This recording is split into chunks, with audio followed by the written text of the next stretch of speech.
बिहार में मीट और मांस को लेकर सरकार ने जारी कर दिया नया फरमान। खाने वाले हो जाएं सावधान, देना पड़ सकता है जवाब। बेचने वालों पर होगी सख्त कार्रवाई, खरीदने वाले भी जान ले नया नियम। लेकिन सबसे बड़ा सवाल, क्या अब पूरी तरह बैन हो गया है मुर्गा मछली बिकना? क्या अब होली पर नहीं मिलेगा मीट और मांस? आखिर क्या है नया कानून? आइए सब कुछ जानते हैं इस 2 मिनट की रिपोर्ट में। जी हाँ, आपको बता दें कि बिहार सरकार ने मुर्गा, मछली और मीट की बिक्री को लेकर बड़ा नियम लागू कर दिया है। ये खबर खासकर उन लोगों के लिए अहम है जो त्योहारों या खासकर होली में मुर्गा मटन की खरीदारी करते हैं। लेकिन घबराइए मत, पहले पूरी बात समझ लीजिए कि आखिर पूरा नियम क्या लागू किया गया है। दरअसल सरकार ने मीट मांस पर पूरी तरह बैन नहीं लगाया है। सरकार ने खुले में मीट मछली बेचने पर रोक लगाने का फैसला किया है। यानी अब सड़क किनारे, फुटपाथ, खुले बाजार में लटकाकर मुर्गा मटन बेचना आसान नहीं होगा। इस नियम को लागू करने में राज्य के डिप्टी सीएम यानी कि विजय कुमार सिन्हा और मुख्यमंत्री नीतीश कुमार की अहम भूमिका बताई गई है कि कोई भी ओपन सड़क पर मांस नहीं बेचेगा,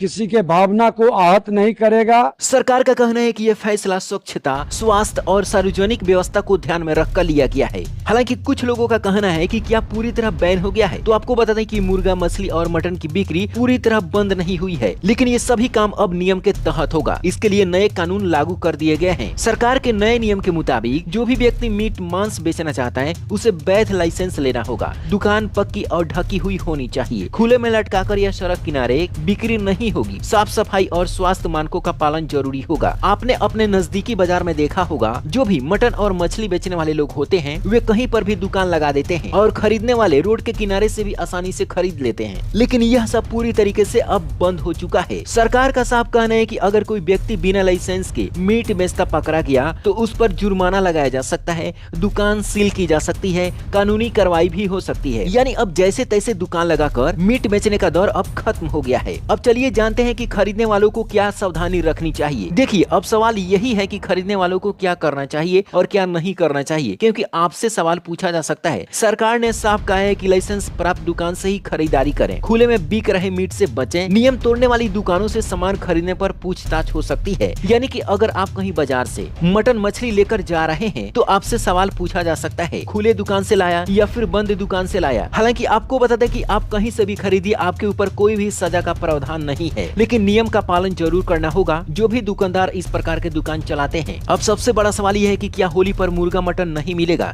जवाब है मिलेगा, लेकिन नियम के तहत। अगर आपके इलाके में लाइसेंसधारी दुकान है तो वहां से आप खरीदारी कर सकते हैं, लेकिन अगर कोई खुले में बेचता पकड़ा गया तो उस पर कार्रवाई जरूर होगा और उस पर जुर्माना भी लगाया जा सकता है, क्योंकि सरकार ने इस नियम को अब लागू कर दिया है। सरकार का कहना है कि खुले में मीट बेचने से गंदगी फैलती है, बदबू और स्वास्थ्य संबंधित खतरे बढ़ते हैं। आम लोगों की भावनाओं का भी ध्यान रखना बहुत जरूरी है, इसलिए अब व्यवस्थित तरीके से मीट बिक्री की व्यवस्था की जा रही है। सरकार के इस नियम पर आपकी क्या राय है? नीचे कमेंट बॉक्स में जरूर बताएं। इस वीडियो को दोस्तों तक जरूर पहुंचाएं। Bureau report, black Bharat TV.